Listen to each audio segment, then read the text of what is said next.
Kasus pelemparan batu ke mobil di Jalan Ahmad Yani, Cirebon, Jawa Barat viral di media sosial. Kejadian itu terekam kamera mobil atau dashcam. Sebelum kejadian, tampak sebuah mobil tengah melaju di jalan sekitar flyover Pegambiran, Kota Cirebon. Tiba-tiba ada seorang pria yang berdiri di pinggir jalan dan melemparkan batu mengenai kaca bagian depan. Akibat lemparan tersebut, kaca bagian depan pecah. Kapolres Cirebon Kota AKBP Eko Iskandar mengatakan dari informasi yang didapat lemparan tersebut berasal dari orang dalam gangguan jiwa atau ODGJ. Dan kini pelaku sedang dilakukan penyelidikan oleh dinas terkait.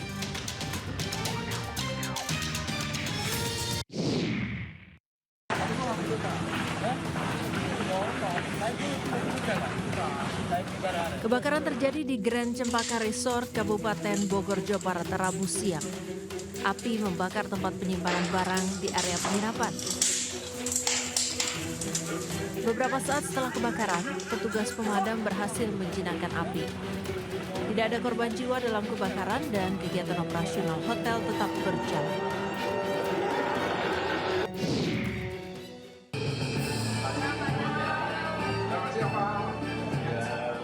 Didampingi tim kuasa hukumnya, Presiden ke-7 Republik Indonesia Joko Widodo tiba di Polda Metro Jaya Rabu pagi untuk membuat delik aduan terkait tudingan ijazah palsu. Total ada 5 terlapor dalam kasus ini. Di antaranya mantan Menteri Pemuda dan Olahraga Roy Suryo, ahli digital forensik Rismon Sianipar, Dr. Tifauziah Tiasuma, pemerhati politik Rizal Fadilah, serta seseorang berinisial K. Kelimanya dilaporkan atas dugaan fitnah dan pencemaran nama baik melalui media elektronik. Sebetulnya masalah ringan. Urusan tuduhan ijazah palsu, tetapi memang perlu dibawa ke ranah hukum. Ya ditanya banyak, tanya berapa pertanyaan tadi, 35.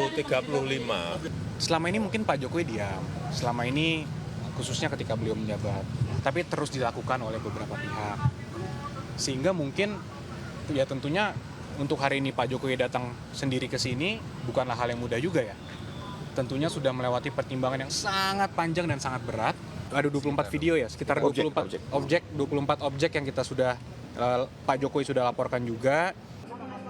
Meski tudingan ijazah palsu sudah bergulir sejak lama, Jokowi mengaku baru mengambil langkah hukum karena sudah tak lagi menjabat sebagai Presiden Republik Indonesia. Dari Jakarta, tim liputan melaporkan. Tahap yang sedang kami lakukan dalam hal ini. Polda Metro Jaya angkat bicara soal laporan yang dibuat mantan Presiden RI Joko Widodo. Kabid Humas Polda Metro Jaya Kombes Pol Ade Arisham membenarkan pasca pembuat laporan, Jokowi langsung dimintai keterangannya di Subdit Keamanan Negara Kamnek. Ade Ari juga membenarkan Jokowi dapat 35 pertanyaan dari penyidik, dan kini penyidik tengah melakukan pendalaman akan laporan tersebut.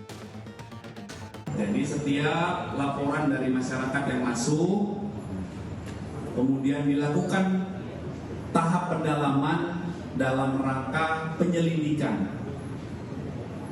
Ya, penyelidikan adalah serangkaian upaya yang dilakukan oleh penyelidik untuk mendalami apakah peristiwa yang dilaporkan itu ada dugaan tindak pidana atau tidak.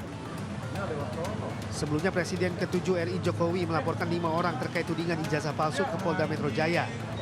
Mereka yang dilaporkan diantaranya mantan Menpora Roy Suryo, ahli digital forensik Rismon Sianipar, Dr. Tifauziah Tiasuma, pemerhati politik Rizal Fadilah, serta seorang berinisial K.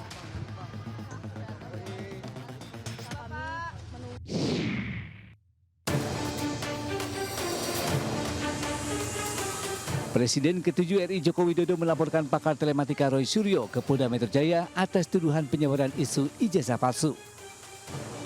Atas adanya laporan itu, Roy Suryo pun menanggapinya dengan santai. Menurut Roy Suryo, pelaporan dirinya oleh Jokowi merupakan bentuk kemajuan karena menurutnya Jokowi tak pernah hadir baik laporan ataupun di persidangan.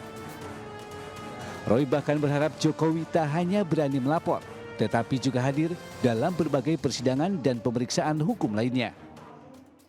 Jadi artinya kita mendukung itu segera diproses ya gitu. Dan kalau dia sudah berani datang lapor, dia juga harus berani datang untuk nanti di BAP terhadap laporan yang lain. Jadi polisi juga menurut saya harus fair, kerjakan semuanya, equality before the law. Jangan sampai hanya laporannya Jokowi saja yang diproses, tapi laporan yang ada di Solo itu sudah persidangan, dan laporan yang ada di Bareskrim milik TPUA itu tidak dijalankan. Pada Rabu pagi, Joko Widodo menjalani pemeriksaan awal di Ditreskrimum Polda Metro Jaya usai membuat laporan di SPK. Jokowi mengaku dicecar 35 pertanyaan oleh penyidik. Jokowi menyebut persoalan ini sebetulnya sepele, namun dirinya memilih menempuh jalur hukum karena persoalan tersebut tidak kunjung selesai. Tim Liputan iNews melaporkan.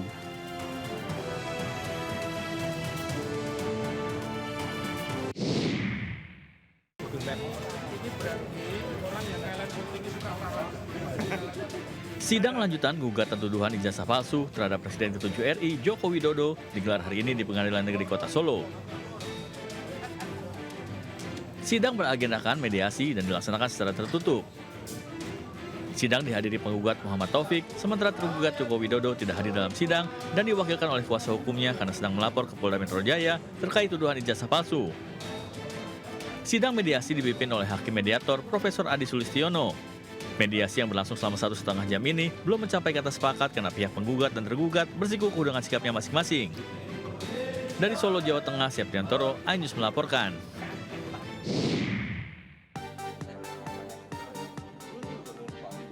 Pada hari pertama, aturan yang mewajibkan ASN naik transportasi umum, Gubernur Jakarta, Pramono Anung, dan Wagub Jakarta, Rano Karno, berangkat kerja naik transportasi umum. Gubernur Jakarta, Pramono Anung, berangkat naik Transjakarta dari kediamannya di Jalan Suropati, Menteng, Jakarta Pusat, menuju acara pimpinan Aisyah DKI Jakarta di Salemba, Jakarta Timur. Pramono pun sempat berbincang dengan sejumlah penumpang di Transjakarta. Mereka semua diwajibkan untuk naik transportasi publik karena tidak lagi disiapkan sarana transportasi oleh pemerintah Jakarta. Dan saya melihat dari pagi banyak banget yang kemudian nge-tag saya di IG saya, di TikTok, di X, yang rata-rata mereka menyambut dengan antusiasme yang tinggi. Sementara Wakil Gubernur Jakarta, Rano Karno, berangkat ke Balai Kota menggunakan MRT. Diantar dengan mobil, Rano turun di halte MRT Lebak Bulus, Jakarta Selatan. Di perjalanan, Rano menyempatkan diri berfoto dan menyapa warga Jakarta. Tiba di Jakarta Pusat, Sidul melanjutkan perjalanan menggunakan Transjakarta karena jarak stasiun MRT ke Balai Kota masih 3 km. Ini bagian dari kita berusaha, satu, untuk mengurangi beban Jakarta, masalah transportasi. Kemudian ya dengan begini kan minimal kalau dihitung loh, hampir 40.000 loh PNS Jakarta. Kalau lah mungkin 50% saja memang menjalankan ini, kita bisa menurunkan emisi. Untuk diketahui, Pramono Anung resmi mengeluarkan instruksi Gubernur DKI Jakarta nomor 6 tahun 2025 terkait penggunaan angkutan umum untuk 65.000 ASN Pemprov Jakarta setiap hari Rabu.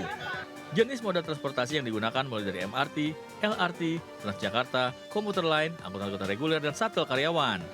Dari Jakarta, Tim Liputan iNews melaporkan.